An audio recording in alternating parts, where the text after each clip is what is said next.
सागरपुर गांव में रहने वाला किशोर एक गरीब दर्जी था। उसके परिवार में कुल 3 लोग थे। किशोर, उसकी पत्नी निर्मला और बेटी चांदनी। चांदनी का रंग बेहद काला था, मगर वो मन की बेहद साफ थी। एक दिन देर रात दर्जी की दुकान बंद करके किशोर घर लौटता है। बाबूजी, आप आ गए। माँ कब से आपकी राह देख रही थी। आप बैठिए, मैं आपके लिए पानी लाती हूँ। जैसे ही चांदनी रसोई का रुख करती है, निर्मला बोलती है, अजी, हमारी चांदनी की शादी की कुछ बात बढ़ी क्या? हाँ भाग्यवान, कल कल्याणी जी अपने बेटे के साथ हमारी बेटी को देखने आ रही हैं। ईश्वर से यही विनती है कि अब की बार हमारी बेटी की जोड़ी बंधन का गठजोड़ हो जाए। देखते ही देखते रात का अंधेरा छा जाता है और कुछ ही देर में सुबह हो जाती है। सुबह होते ही निर्मला अपनी बेटी चांदनी से कहती है, चांदनी बेटी, आज तुझे देखने के लिए रिश्ते वाले आने को हैं। ये पीले रंग का सूट तुझ पर बहुत खिलेगा। इसे पहनकर अच्छे से तैयार हो जाना। थोड़ी ही देर में कल्याणी देवी अपने बेटे के साथ दर्जी किशोर के घर आती है। तभी चांदनी हाथों में चाय नाश्ता लिए उनके सामने आती है, जिसे देखकर कल्याणी गुस्से से बौखला कर कहती है, किशोर भाई, फोन पर तो तुमने अपनी बेटी की बड़ी बड़ाई हाकी थी कि तुम्हारी बेटी खरा सोना है, लेकिन यहाँ तो कोयले की खान निकली। इतने भी बुरे दिन नहीं आए कल्याणी देवी के, जो अपने बेटे की शादी इस काली कलूटी से करना पड़े। बहन जी, मैं जानता हूँ कि मेरी बेटी रंग की जरा कच्ची है, मगर मन की मैली नहीं है। एक बार इसकी बाहरी रंगत को छोड़ कर देखिए। ठीक है, मुझे ये रिश्ता मंजूर है, मगर एक शर्त है। अगर तुम दहेज के दाम में 5 लाख रुपए नगद, 4 चक्के की गाड़ी और बड़े से शादी हॉल में ब्याह करोगे, तो मैं मेरे बेटे की शादी तुम्हारी इस काली कलूटी बेटी से करने को तैयार हूँ। बोलो, मंजूर है? कल्याणी के मुंह से दहेज की बात सुनकर गरीब किशोर के माथे पर चिंता की लकीरें उभर आती हैं, जिसे देखकर चांदनी कहती है, माफ कीजिए, मगर मुझे ये शादी नहीं करनी। बेहतर होगा आप अपने बेटे के साथ लौट जाइए। वो रहा दरवाजा, जाइए और किसी रईस घर का दरवाजा खटखटाइए, जहां आपको ढेरों दान दहेज मिल सके। जा रही हूँ, मगर एक बात याद रखना किशोर दर्जी, इस जन्म में तो तुम्हारी काली कलूटी का कन्यादान होने से रहा। ये काली कलूटी तुम्हारी छाती पर खीला गाड़ कर रहेगी। हाँ, क्योंकि किसी को शौक नहीं है अपने घर में अंधेरा करने का। कल्याणी के जाते ही चांदनी जमीन पर बैठ जाती है। तभी निर्मला कहती है, चांदनी बेटी, संभाल खुद को बेटा। माँ, बाबूजी, अपनी बेटी को माफ कर दीजिए। मेरे काले रंग के कारण आप दोनों हमेशा रुस्वा होते हैं। बाबूजी, शायद ऊपर वाला आपकी बेटी के हाथों में शादी की लकीरें खींचना भूल गया, इसीलिए अब फिर कभी मेरी शादी की बात मत करना। ये पहली दफा नहीं था जब कोई उसका मजाक बनाकर उसे ठुकरा कर गया। इस वाकये ने चांदनी के मन में भारी ठेस पहुँचाई। इसलिए चांदनी अपने पिता के साथ दर्जी की दुकान पर कपड़े सिलना सीखने लगी। फिर कुछ महीने बीत गए। अरे वाह बेटी, क्या बात है, तू तो अपने बाबूजी से भी बेहतर कपड़े की कटिंग करने लगी है और सिलाई भी एकदम अच्छी कर रही है। वो तो होगी ही ना बाबूजी, मैं एक दर्जी की बेटी जो हूँ। फिर कुछ समय बीतता है और कुछ दिनों के बाद गांव में मयंक नाम का एक कलेक्टर आता है। गांव की सारी लड़कियां आपस में बात कर रही थीं कि तभी चांदनी कहती है, क्या बात है टीना, तुम सभी इतना खुश होकर आपस में क्या बातें कर रही हो? तुझे तो दिन भर अपनी दर्जी की दुकान से फुर्सत ही नहीं है। अरे, हमारे सागरपुर गांव में कलेक्टर आए हैं। उनका चेहरा एकदम दूध की तरह गोरा चिट्टा है और कद काठी में तो एकदम डैशिंग दिखता है। रहने दे टीना, इसे मत बता, क्योंकि कलेक्टर साहब तो इसके काले रंग को देखकर ही दूर भाग जाएंगे। अपनी सहेलियों की तानों भरी बातें सुनकर चांदनी रोते हुए अपनी दर्जी की दुकान पर आती है और देखती है ये सागरपुर में अनजाना चेहरा कौन हो सकता है। कहीं ये वही कलेक्टर तो नहीं। देखिए किशोर काका, मैं इस गांव का कलेक्टर हूँ। अगर इस गांव में कोई भी गुंडागर्दी करने वाला मौजूद है तो आप मुझे बेझिझक बता सकते हैं। कलेक्टर के सवाल पर दर्जी किशोर के होठ सिल जाते हैं, मगर चांदनी हिम्मत बांधकर बोल पड़ती है। मैं बताती हूँ बाबू साहब, कल्लर नाम का एक आवारा गुंडा सागरपुर के दुकानदारों से हर हफ्ते पैसा वसूल कर ले जाता है। इसीलिए हम गरीब साल भर की मेहनत के बाद भी गरीबी की मार झेलते हैं। चांदनी का बेखौफ बुलंद अंदाज देखकर मयंक उसकी ओर खींचा चला जाता है और कल्लन की गुंडागर्दी से गांव को निजात दिलाने की खुशी में किशोर कहता है, शुक्रिया मयंक बाबू, आज आपकी बदौलत सागरपुर गांव को कल्लन जैसे गुंडे से रिहाई मिली है।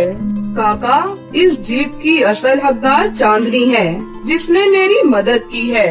ऐसा कहते हुए मयंक चांदनी को वो हार पहना देता है, जिससे चांदनी के मन में मयंक के प्रति प्रेम उमड़ने लगता है।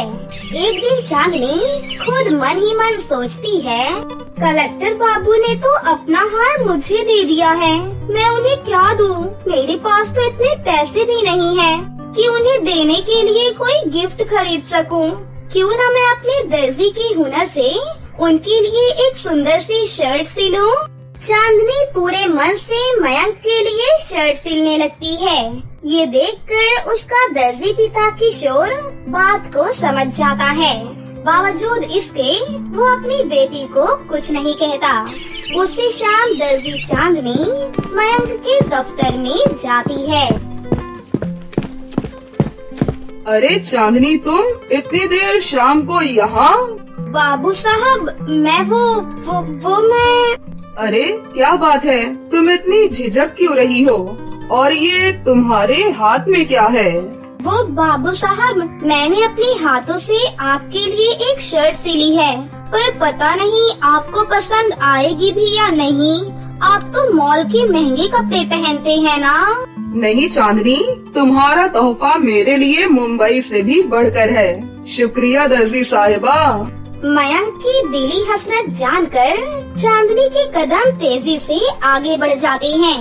दोनों एक दूसरे को ललक के साथ देखने लगते हैं, मगर अगले ही दिन ये खबर गांव में आग की लपटों की तरह फैल जाती है और चांदनी की सहेलियां उससे कहती हैं, क्यों रे काली करोटी, तू तो बड़ी शातिर निकली।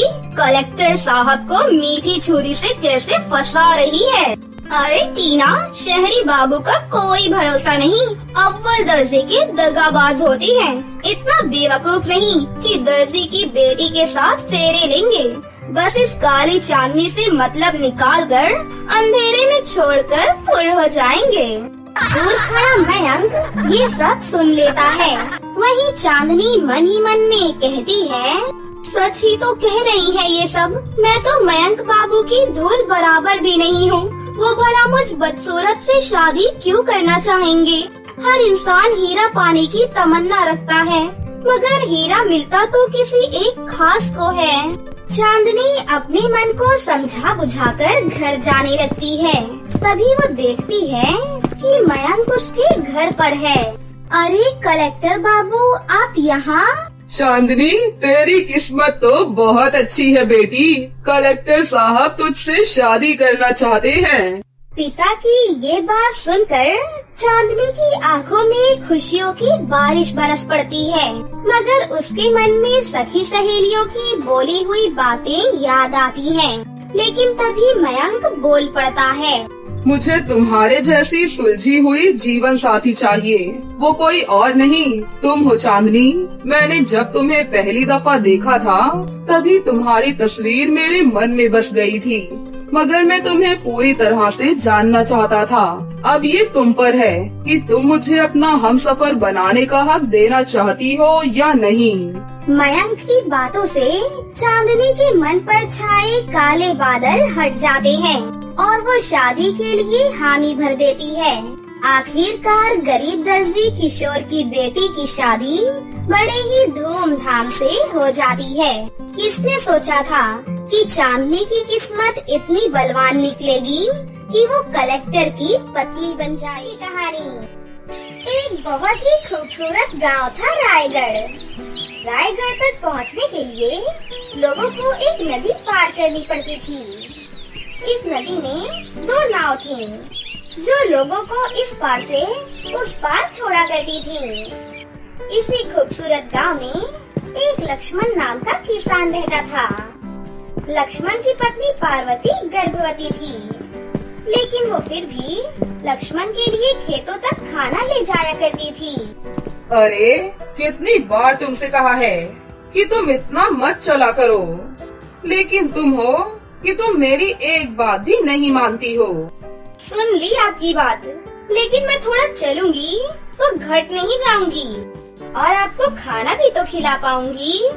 दोनों हमेशा ही एक साथ ही में खाना खाया करते थे। जैसे ही लक्ष्मण की पत्नी पार्वती ने 2 जुड़वा बेटियों को जन्म दिया, उसी वक्त उसकी मृत्यु हो गई। पार्वती की तेरवी पर गांव वाले लक्ष्मण के घर पर आए। लक्ष्मण, बहुत बुरा हुआ कि तुम्हारी पत्नी इतनी कम उम्र में ही चल बसी। लक्ष्मण, अभी तुम्हारी उम्र ही क्या है? अब तुम्हें अपनी जुड़वा बेटियों के लिए दूसरी शादी कर लेनी चाहिए। नहीं सरपंच जी, मेरी ये बेटियां ही मेरा सब कुछ हैं। मैं सिर्फ इन दोनों के सहारे ही जीऊंगा। वक्त बीतता गया और लक्ष्मण की जुड़वा बेटियां बड़ी होती गयीं। अब संजना और अंजना दोनों 10-10 साल की हो गई थीं। बाबा, आपने बोला था ना कि आप हमें तैरना सिखाएंगे? हाँ हाँ, मुझे याद है। तो आप हमें कब तैरना सिखाएंगे? बिटिया, खेतों में अभी बहुत ज्यादा काम है। मैं तुम्हें इस रविवार को तैरना सिखाऊंगा। रविवार पक्का ना बाबा? हाँ हाँ, पक्का। रविवार को लक्ष्मण संजना और अंजना को लेकर नदी पर ले गया और वहाँ पहले लक्ष्मण पानी में उतरा। अब देखो, आराम से तुम्हें अपने हाथों और पैरों को ऐसे चलाते रहना है। गौर से देखो। संजना और अंजना लक्ष्मण को बहुत ही गौर से तैरते हुए देख रही थीं। चलो संजना, अब तुम कोशिश करो। संजना ने डरते हुए कोशिश की। पहले पहले तो वो तैर नहीं पा रही थी, फिर उसे धीरे धीरे समझ आ गया। इसी तरह फिर अंजना ने भी कोशिश की और जल्द ही दोनों को तैरना आ गया। फिर क्या था, संजना और अंजना हर दिन तैरने का अभ्यास किया करती थी। कुछ दिनों बाद लक्ष्मण सरपंच जी के पास गया।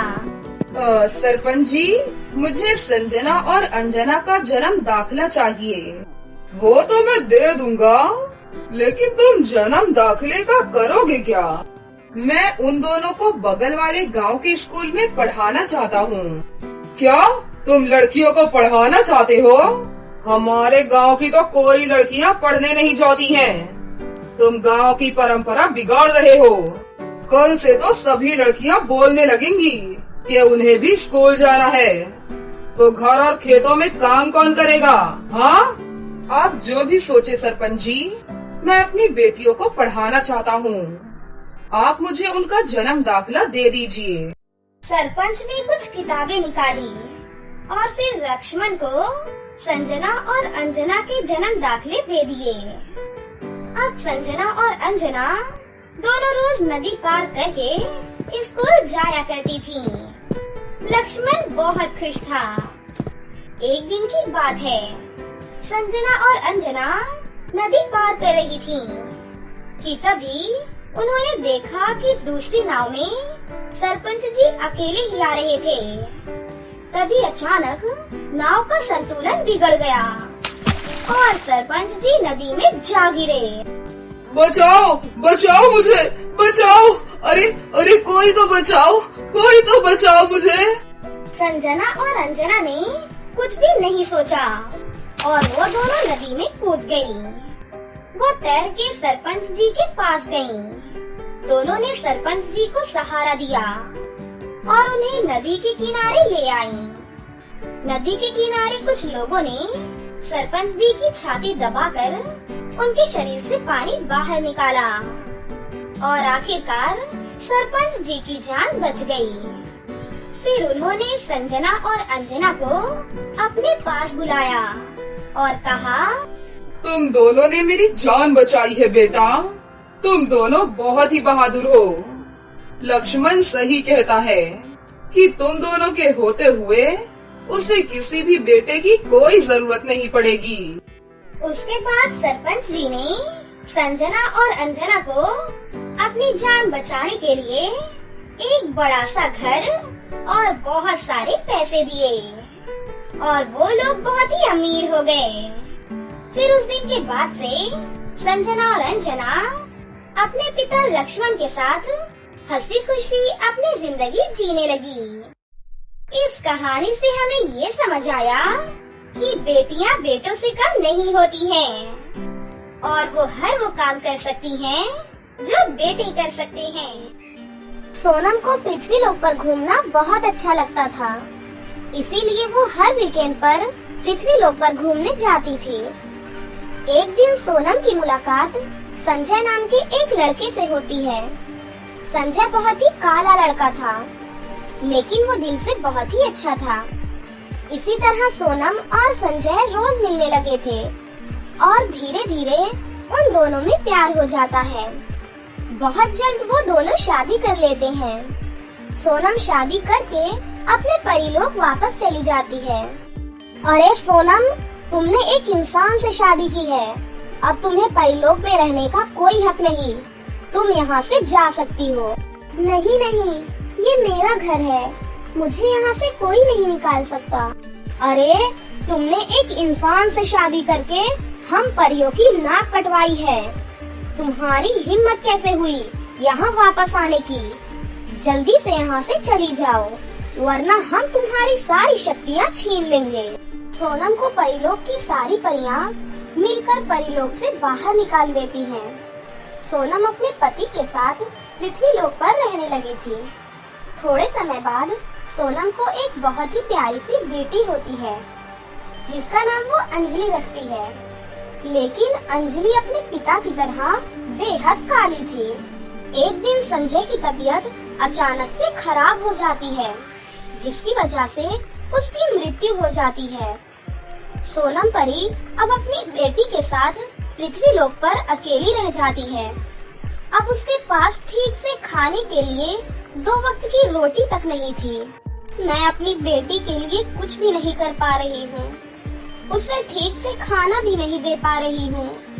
मुझे अपने परिलोक वापस जाना चाहिए। सोनम अपनी बेटी को लेकर वापस अपने परिलोक जाती है। सोनम परी सीधा रानी परी के पास जाती है। रानी परी, मेरा इस दुनिया में अब कोई भी नहीं रहा। पृथ्वी लोक पर मैं अपनी बेटी को 2 वक्त का खाना भी नहीं खिला पा रही हूँ। आप प्लीज मुझे परिलोक में रहने की इजाजत दीजिए। ठीक है सोनम परी, मैं तुम्हें यहाँ रहने की इजाजत देती हूँ, लेकिन तुमने एक इंसान से शादी की है, इसीलिए तुम कभी भी परियों के किसी कार्यक्रम में शामिल नहीं होगी। ठीक है रानी परी, मैं आपकी सारी बात मानने के लिए तैयार हूँ। बस यहाँ मेरी बेटी की परवरिश ठीक से हो जाए और मुझे कुछ नहीं चाहिए। उसके बाद से सोनम अपनी बेटी के साथ परिलोक में रहने लगती है। परिलोक में बहुत ही सुंदर सुंदर परियां थी। सभी परियां सोनम की बेटी अंजलि का हमेशा मजाक उड़ाती रहती थी। ऐसे ही काफी दिन बीत जाते हैं। अब अंजलि शादी लायक हो चुकी थी। सोनम को उसकी शादी की चिंता सताने लगी थी। परिलोक में हर कोई अंजलि को देखकर चला जाता था और पीछे से उसका बहुत मजाक बनाता था। ये सब सोनम को बिल्कुल अच्छा नहीं लगता था। एक दिन महल में रानी परी ने सभी परियों के लिए एक स्वयंवर आयोजित किया था। सभी सुंदर सुंदर परियां उसमें शामिल होती हैं। जब ये बात सोनम परी को पता चलती है तो वो भी अपनी बेटी अंजलि को लेकर उस स्वयंवर में पहुंच जाती है। अंजलि और सोनम को देखकर वहाँ सभी परियां बहुत गुस्सा हो जाती हैं। सोनम, यहाँ से चुपचाप चली जाओ। तुम यहाँ हमारा स्वयंवर खराब करने आई हो ना? नहीं नहीं बहन, ऐसा मत बोलो। देखो बहन, मेरी बेटी भी शादी के लायक हो गई है, इसीलिए मैं इसे लेकर आई हूँ। क्या पता मेरी अंजलि को भी कोई लड़का मिल जाए। ये स्वयंवर परियों के लिए है, इंसानों के लिए नहीं। और तुमने पहले ही एक इंसान से शादी करके हम परियों की नाक कटवा दी है। इसीलिए अच्छा होगा कि ये इंसान की बच्ची को लेकर यहाँ से चुपचाप चली जाओ। ये आप कैसी बातें कर रही हैं? मैं एक परी हूँ, मेरे अंदर एक परी वाले सारे गुण हैं। अगर तुम एक परी हो तो तुम इतनी काली क्यों हो? हमारी तरह गोरी क्यों नहीं हो? क्या तुम्हें मालूम नहीं कि परियां बहुत खूबसूरत और गोरी होती हैं? तुम काली हो, बेहद काली। इसीलिए तुम एक परी बिल्कुल नहीं हो सकती। अब चुपचाप यहाँ से बाहर चली जाओ, वरना हम धक्के मार कर तुम्हें बाहर कर देंगे। तभी वहाँ पर रानी परी आ जाती है। ये सब क्या हो रहा है? तुम सब इतना चिल्ला क्यों रहे हो? देखिए न रानी परी, ये सब मुझे और मेरी बेटी को इस स्वयंवर में आने से मना कर रही है। मेरी बेटी भी शादी लायक है रानी परी, उसे भी इस स्वयंवर में आने का पूरा हक है। देखिए रानी परी, अगर ये इंसान की बच्ची इस स्वयंवर में रहेगी तो हम सभी परियां यहाँ से अभी चली जाएंगी। हाँ हाँ, हम अभी चली जाएंगी। सोनम परी, मैंने तुमसे पहले ही कहा था कि तुम परियों के किसी भी कार्यक्रम में अब भाग नहीं ले सकती। इसीलिए तुम अपनी बेटी को लेकर यहाँ से जा सकती हो। यदि तुम यहाँ से अभी के अभी नहीं गई तो तुम दोनों को धक्के मारकर परीलोक से बाहर निकाल दिया जाएगा। सोनम परी अपनी बेटी को लेकर रोते हुए वहाँ से चली जाती है। एक दिन अंजलि परी पृथ्वीलोक पर घूमने जाती है। तभी उसे किसी के चिल्लाने की आवाज आती है। बचाओ, बचाओ मुझे, मेरी मदद करो, रक्षा करो मेरी। अरे, लगता है कोई मुसीबत में है, मुझे उसकी मदद करनी चाहिए। अंजलि परी उस आवाज को सुनते हुए एक गुफा में चली जाती है। वो देखती है कि एक चुड़ैल ने रानी परी को बंदी बना रखा है। अरे, ये तो रानी परी है, मुझे इनकी रक्षा करनी चाहिए। आज मुझे बरसों के बाद तू मिली है। तूने मुझे परीलोक से बेइज्जती करके बाहर निकाल दिया था। अब देख, आज मैं अपना बदला लूंगी। मैंने तुम्हें परीलोक से इसीलिए निकाला था क्योंकि तुम काला जादू करती थी और दूसरी परियों को परेशान करती थी। मैंने तुम्हें तुम्हारे किए की सजा दी थी, कुछ गलत नहीं किया था। अब मैं तुझे तेरे किए की सजा दूंगी बुढ़िया। आज देखती हूँ तुझे कौन बचाता है।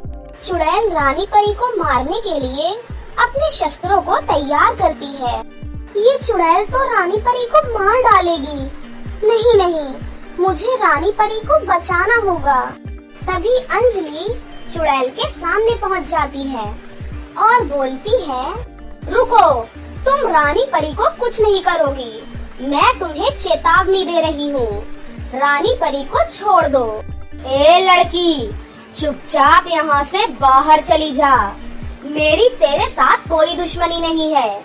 मैं इस रानी को इसके किए की सजा दे रही हूँ। मैं सब जानती हूँ, रानी परी कभी भी किसी के साथ गलत नहीं करती, इसीलिए इन्हें छोड़ दो। मैं तुझे आखिरी बार बोल रही हूँ, यहाँ से चली जा, नहीं तो तेरे लिए अच्छा नहीं होगा। मैं यहाँ से नहीं जाऊंगी, मैं रानी परी को अपने साथ ही लेकर जाऊंगी। चुड़ैल अंजलि पर अपने जादू से वार करती है और उसे गोल गोल घुमाकर जमीन पर गिरा देती है। मैंने कहा था तुझे कि चुपचाप यहाँ से बाहर चली जा, अब इस रानी परी से पहले मैं तुझे मारूंगी, उसके बाद इस रानी परी को मारूंगी। अंजलि अपने जादू से चुड़ैल से लड़कर रानी परी को आजाद कर देती है। रानी परी आजाद होते ही अपनी शक्तियों से चुड़ैल पर वार करती है और चुड़ैल को कैद कर लेती है। फिर अंजलि और रानी परी मिलकर चुड़ैल को भस्म कर देती हैं। तुम्हारा बहुत बहुत धन्यवाद बेटा। अगर तुम आज सही समय पर नहीं आती तो शायद आज मैं जिंदा नहीं मिलती। रानी परी, आप हम सबकी रक्षा करती हैं। यदि आज मैंने आपकी रक्षा की तो इसमें कोई बड़ी बात तो नहीं है। तुम सच में बहुत बहादुर हो। मैंने तुम्हें हमेशा गलत समझा और तुम्हारे साथ हमेशा गलत किया। मुझे माफ कर दो बेटी। कोई बात नहीं रानी माँ, जिस समय पर जो सही था आपने वही फैसला लिया। इसमें आपकी कोई गलती नहीं और मुझे आपसे कोई शिकायत नहीं रानी माँ। अंजलि की ये बात सुनकर रानी परी अंजलि को गले से लगा लेती है और उससे कहती है, अरे रुको, मेरे पास तुम्हारे लिए कुछ है। इतना कहकर रानी परी एक सोने का लहंगा प्रकट करती है और अंजलि परी से कहती है, अंजलि ये लो बेटा, ये एक जादुई सोने का लहंगा है।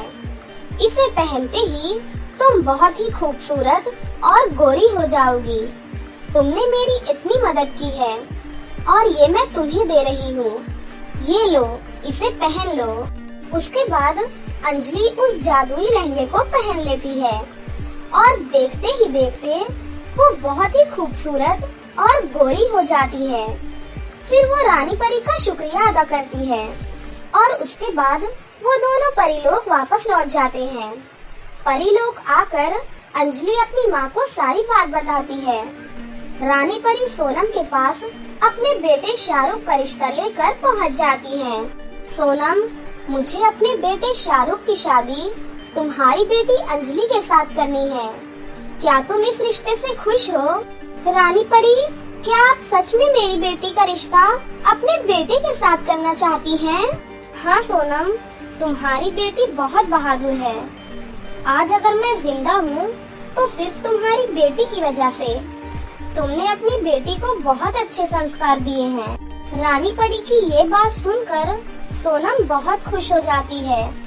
फिर कुछ दिनों बाद अंजलि और शाहरुख की शादी बहुत ही धूमधाम से होती है। उसके बाद अंजलि अपनी नई जिंदगी की शुरुआत बहुत खुशी खुशी करती है।